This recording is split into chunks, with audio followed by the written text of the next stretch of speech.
Today we're going to talk about a passage that many people hear about but often misunderstand. It comes from the Gospel of Matthew chapter 24 verses 3 through 8. This moment happens near the end of Jesus' ministry. Jesus and his disciples had just left the temple in Jerusalem. The disciples were amazed by the massive buildings and the beauty of the temple, but Jesus shocked them. He told them that one day the temple would be destroyed. And that statement raised a huge question in the disciples' minds. So later, when they were sitting with Jesus on the Mount of Olives, they asked him something very important. In verse 3 it says, "As he sat on the Mount of Olives, the disciples came to him privately, saying, 'Tell us, when will these things be? And what will be the sign of your coming and of the end of the age?'" That question is a question people still ask today, because people want to know, what will the world look like before the end comes? Exactly. And instead of giving them a specific date, Jesus gave them something more important: warnings and signs to watch for. The very first thing Jesus says in verse 4 is something that may surprise a lot of people. The verse says, "And Jesus answered them, 'See that no one leads you astray.'" It's interesting that the first warning is not about disasters, it's about deception. That's a really important point. Jesus is telling his followers that one of the greatest dangers in the world isn't just physical problems, it's spiritual confusion. Then in verse 5, he explains further, "For many will come in my name, saying, 'I am the Christ,' and they will lead many astray." Throughout history, people have claimed to be special messengers, prophets, or even the Messiah. Some have gathered followers and even convinced people that they have secret knowledge or some type of special authority. Jesus was preparing his followers for that reality. He was saying, don't believe every voice that claims to speak for God. Exactly. Truth matters. And Jesus wanted his followers to stay grounded so they wouldn't be led astray. So the first sign Jesus mentions is spiritual deception. Then Jesus moves to another category of signs. In verse 6, he says, "And you will hear of wars and rumors of wars. See that you are not alarmed, for this must take place, but the end is not yet." Now that phrase, rumors of wars, is interesting. It means hearing about conflicts, tensions, and the threats of war even before they fully happen. Look at what's happening now with our country, Israel, Russia, Iran, and Ukraine. News about wars and conflicts spread so fast that this world's full with social media and all the different news agencies. But Jesus, he adds something important. He says, "See that you are not alarmed." Yes, because Jesus is teaching his children not to panic. Wars are tragic and painful realities in life, but Jesus said they are not automatically the final sign that the end has arrived. He even says, "For this must take place, but the end is not yet." So God's message is clear. Conflict in the world does not mean God has lost control.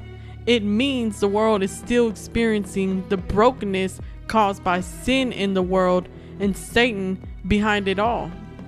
And then Jesus continues in verse 7.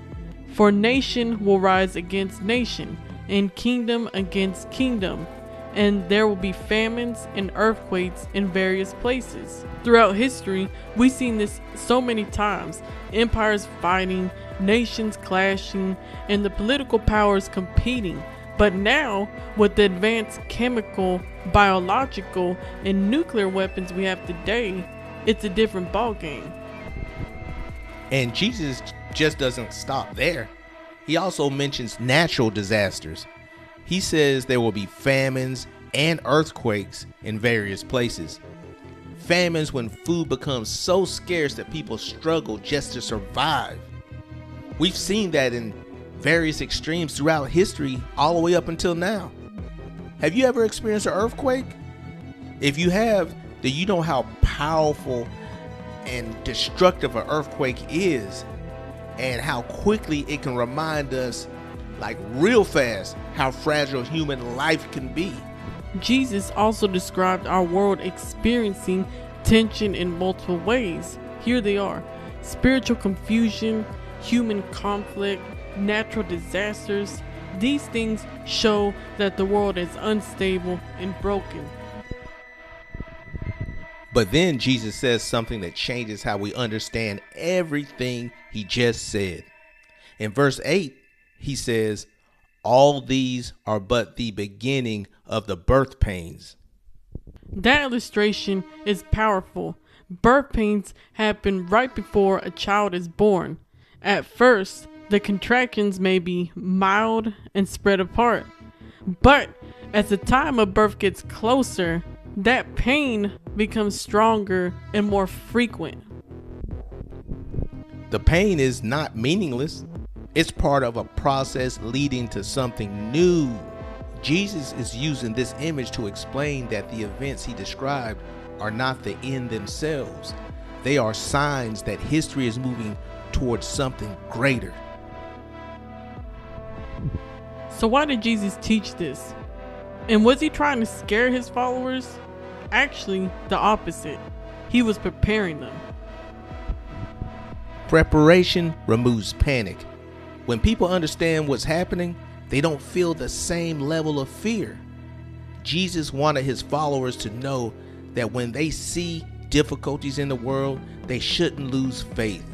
Instead, they should remember that God still has a plan. And something important to remember: Jesus didn't tell his followers to spend their time predicting exact date. Instead, he told them to stay alert, wise, and faithful. So what should we take away from this passage? First, we should guard ourselves against deception. Not every voice claiming to be from God is from God. Second, we shouldn't live in fear when the world experiences conflict or disaster. And third, we should recognize that the world is passing by. Jesus' teaching reminds us that these events are a significant part of him coming soon. And because of that, the right response isn't fear, it's faithfulness. Faithfulness in how we live, how we treat others, and how we stay connected to God. So, in the Gospel of Matthew, chapter 24, verses 3 through 8, Jesus answers the disciples' question not by giving them a specific date, but by giving them wisdom.